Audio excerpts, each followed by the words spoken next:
Hello, friends, and welcome into Ravens Rundown by Chat Sports. I am your host, Tom Downey, here to keep you guys updated on what's going on in Baltimore.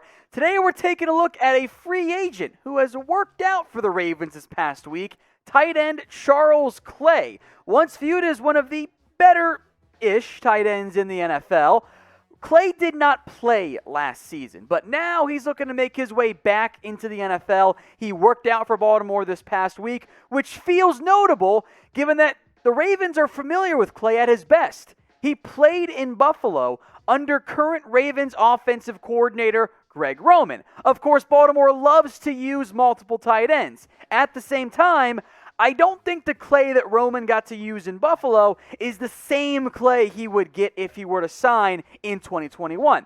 As I mentioned, did not play this past season. The last time we saw Clay out there in 2019, as a member of the Arizona Cardinals, not particularly great.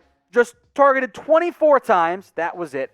18 catches for 237 yards and one score. In the past, he was maybe a top 10 tight end at this stage of his NFL career.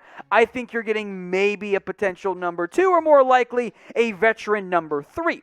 The Ravens don't really need anything more than a tight end 3 type of player. They've got immensely gifted and productive Mark Andrews, one of the best tight end 2s and best blocking tight ends in the NFL in Nick Boyle. They've also got Josh Oliver, who we'll get to, and younger, unproven players, Jacob Breeland, formerly of Oregon, Tony Poljan, a Virginia former quarterback in the MAC before he transferred, and then also Eric Tomlinson, who didn't play much but was on the roster.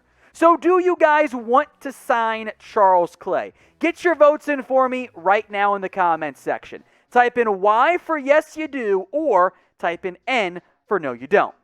Now, as mentioned, there's really no way Charles Clay beats out Nick Boyle or Mark Andrews, barring injury. We know how good Mark Andrews is. 58 catches this past year, 701 yards, 7 touchdowns. Nick Boyle, meanwhile, not a great pass catcher, not valuable in that phase, but is a great run blocker, something that the Ravens value heavily given how much they run football. Reminder, the Ravens ran the ball at a higher rate relative to their number of plays than any team in the NFL and did it, frankly, by a pretty good margin.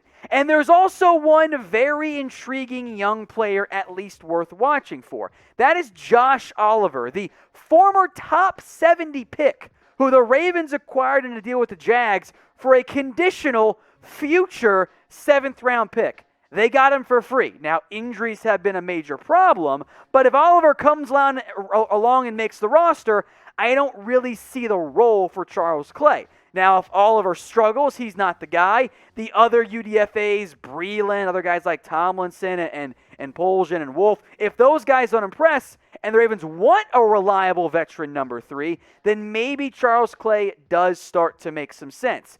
But we'll see if the Ravens actually have adding him, or if this is more of a kicking the tires on a veteran who knows their OC quite well.